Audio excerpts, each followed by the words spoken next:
Assalamu alaikum and welcome to Islam in Life with me, Reza Ghazim. Is there such a thing as Muslim identity? There are such a vast range of practices, understandings and rituals across the Muslim world that to contain that within a Muslim identity seems a tall order. Within the West, the idea of a homogeneous Muslim identity raises fears of the politics of stereotyping. Yet, is there an identity that is created as a result of being a follower of Islam?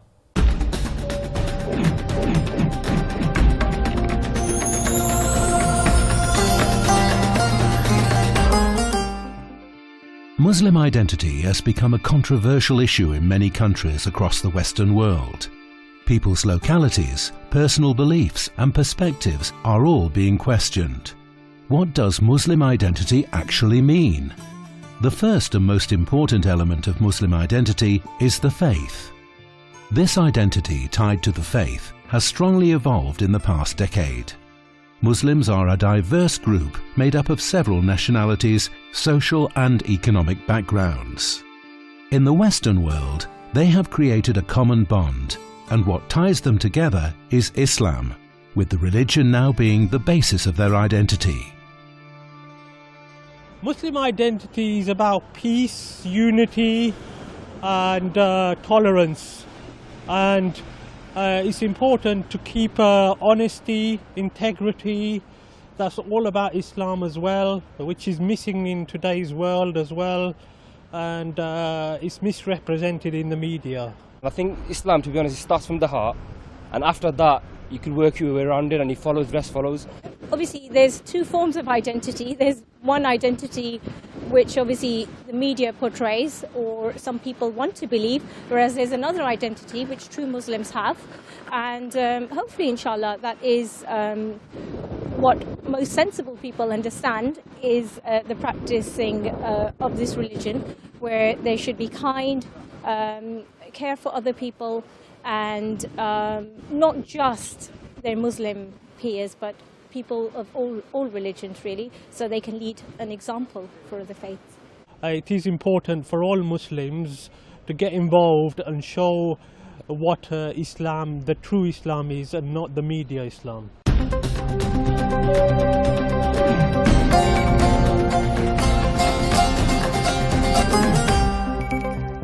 To address these and other issues, we have our esteemed guest, Professor Tariq Ramadan. Welcome to the program. Assalamu alaikum wa rahmatullah.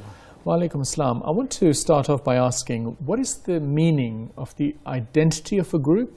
What does the concept of identity mean? And then make we focus more on what do we mean by the Muslim identity? Yes, I think there are many definitions. If you come to anthropology, sociology, when you deal with a human being, and when you deal with the collective dimension, and if you go to ethnology as well, you will see different definitions, and add to this now the philosophical question about identity. But in fact, if we come to the very simple definition, is the way somebody is defining himself or herself on a personal level and within a community. So this is the way I could define myself. What are the main features, common features, or specificity that I have as a human being. Now, if you come to the collective identity, when it comes to religion and when it comes to the society, this is why we are talking about the common features and what is defining us and bringing us together.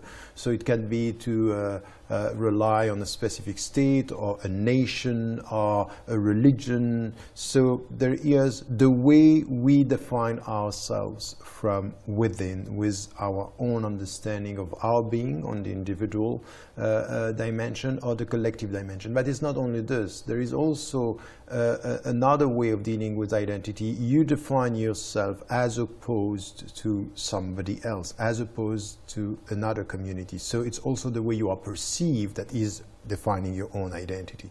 And this is why today, when it comes to Islam, it's not only how the Muslims are defining themselves, it's also as the Muslims are perceived by the surrounding society, and especially today in the West, when we speak about Western Muslims, is the way the West is looking at Muslims and defining sometimes for them their own identity. So we have to be very cautious, because the first way of defining is a positive identity, and the second could be a negative identity, is that you define yourself against, or you are defined by the other, and there is a sense of otherness. When it comes to Islam, and this is why in one of the books that I wrote in the 90s, I was coming to the Muslim identity by saying we have to be very clear that the Muslim identity is a set of principles. This is why it's an Islamic reference. The Muslim, it's for example the very essence of Tawheed, it's the believing in God, which is not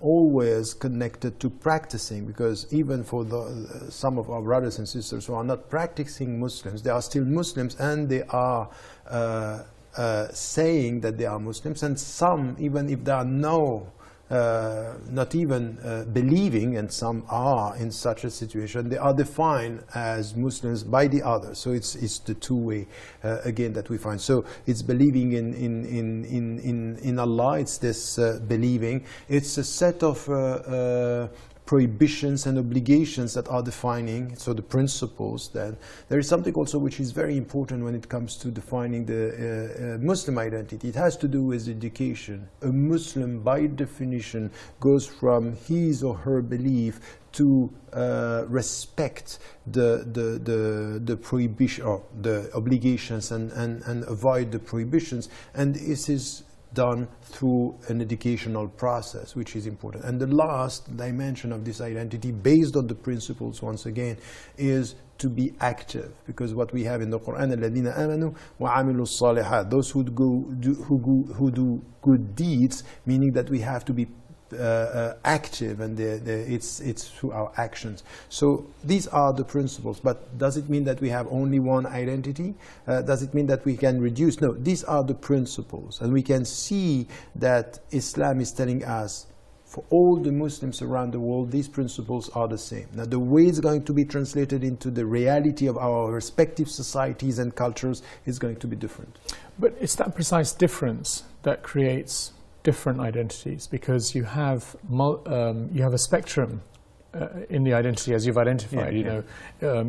Perhaps if we say the one who's strongly believing, the one who's partially believing, but all identified as Muslim. So you've got a spectrum of that. But then you also have multiple spectrums, not just of Muslim identity in a sense, because people from different communities, different nations, different parts of the world have different things. So aren't you, in a sense, arguing not there might be a theoretical kind of idea, but actually in practice it doesn't necessarily exist?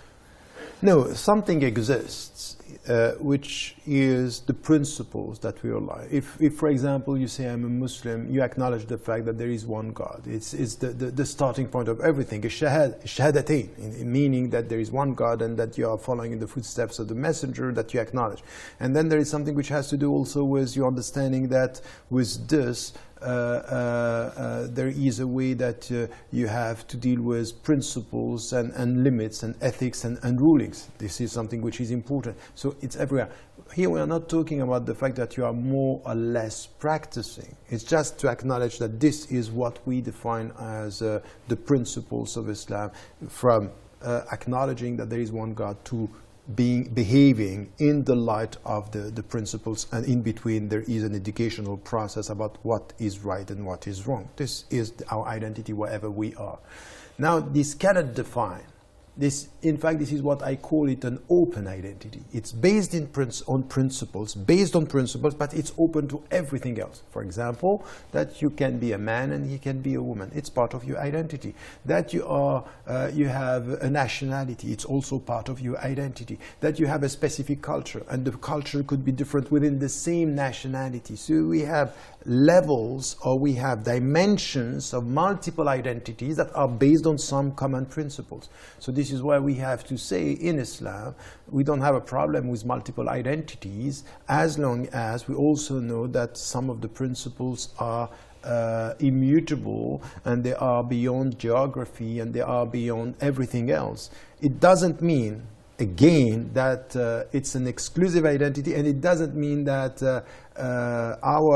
the essence of everything is going to be based on our religion, and it comes first in every situation. Now, for example, if you are a citizen, a British citizen, and you have to vote, of course your principles are here, but at one point you have to take decision about a specific political environment, so your nationality is going to come first as a citizen when you have to deal with your society, and this is the same for every one of us. And within that context, you mentioned the British context, and in particular, why, sometimes you have this scenario being presented that the Muslim identity, it needs to be measured against the barometer of patriotic expectations. Why is such an issue one highlighted, and what's going on there? Because there is something which is essential in the way we define ourselves, in a positive way, and it helps us to know the axis, that the axis, that there is this transcendence, and then there is a path. So in the name of our faith, we define ourselves and we follow a path. And this path, this is exactly what we have in the Quran. وَمِنْ حَيْثُ خَرَجْتَ فَوَلِّ وَجْهَكَ شَطْرَ الْمَسْجِدِ الْحَرَامِ. From wherever you are, direct your face towards the Qibla, towards the Masjid, meaning turn your face, turn your life towards this. So this is your direction. And it's important to define our identity. This is one thing that it's positive for ourselves. Now we have another side to this story, which is identity politics, which is pushing the Muslims to define themselves against the so-called Western identity or British identity. And you have people now saying, okay, you know what, there is Britishness, and these are our values, so define who you are, Muslims. And in fact, by the very definition of who you are, we know that you are the other. So the identity politics is to fall into the trap of negative identity, is to push you to define yourself against, because these are our values and you are not part of the... So it's working at the narrative of a nation, that you are not going to get the sense of belonging if day in, day out, you say, oh, you Muslims, you don't share our values, you don't share our identity, you are not really Western people because you are too much Muslim, as if the values were conflicting and intentions. This is not a discourse about identity. It's using identity as a mechanism to create or to decide who is within and who is outside. And behind this, there is something which is deeper than that, that we took in a very superficial way when it came to be articulated into a theory, is the clash of civilizations. It's all about this. The clash of civilizations means these civilizations have identities and values, and they are clashing. And what we had at the global level, it's coming back now into our societies.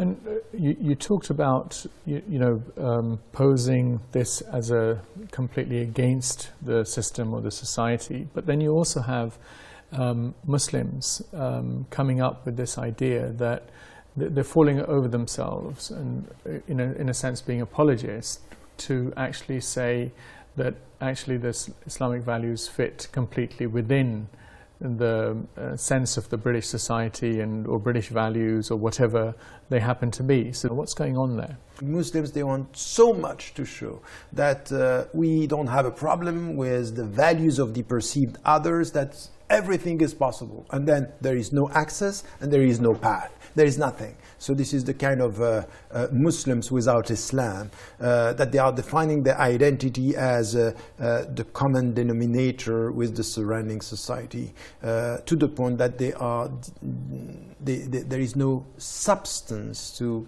what it means to be a Muslim.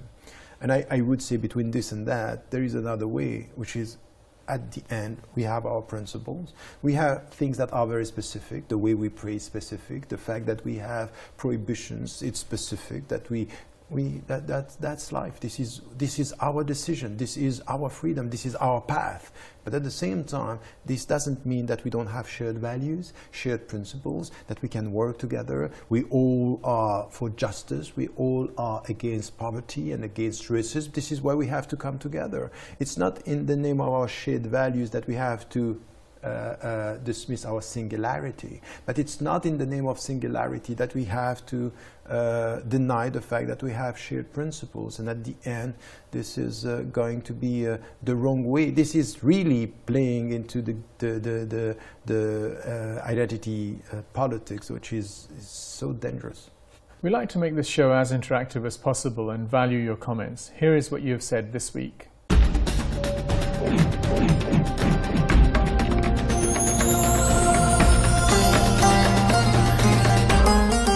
This week we asked, what is Muslim identity? Hader from UK said, Muslim identity is about identifying oneself with the Islamic faith as the most important aspect of one's life.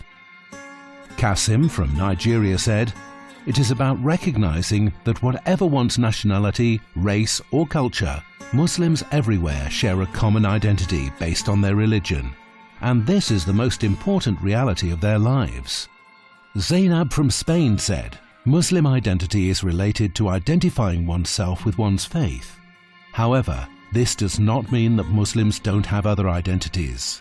One person can have multiple identities based on faith, race, nationality, etc. And Sumaya from Jordan said, Muslim identity is about recognizing the concept of Ummah, whichever part of the world one may be, whatever their color, social status or culture. All Muslims share a bond as they belong to one Ummah. This defines their Muslim identity. That's all the comments we have for this week. If you'd like to have your comments featured on the show, be sure to follow us on Facebook or join us on Twitter.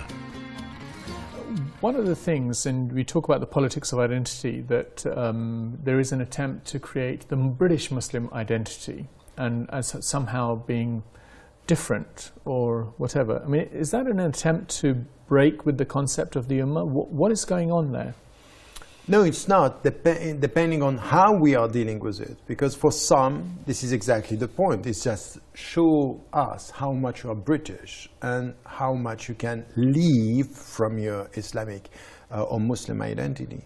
But for example, what I'm always saying as a Muslim, I'm a European Muslim. What does it mean? Is there many Islams, that we have many Muslim identities? No, there is one Islam, only one Islam. For the Shia and the Sunni, one Islam. Now we have many cultures.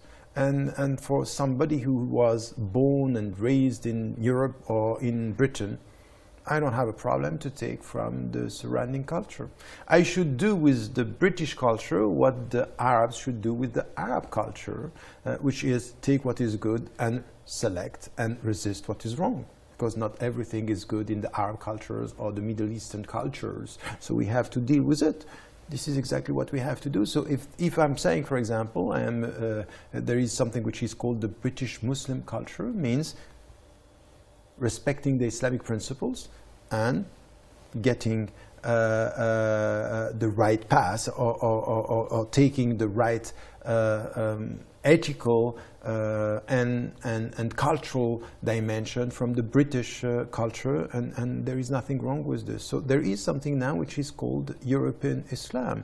One Islam with the principles, and European as to the culture with many cultures. This is happening in front of us, but it doesn't mean that there are many Islams. This is wrong, and there is something which is because we are accepting to be European, we are saying we are less Muslim. No, I could be at the same time fully Muslim and fully European or fully British, and that's nothing wrong with this, as long as I keep the principles, as long as I know the path, as long as I'm selecting what is right and what is right according to my principles, and I'm avoiding what is wrong.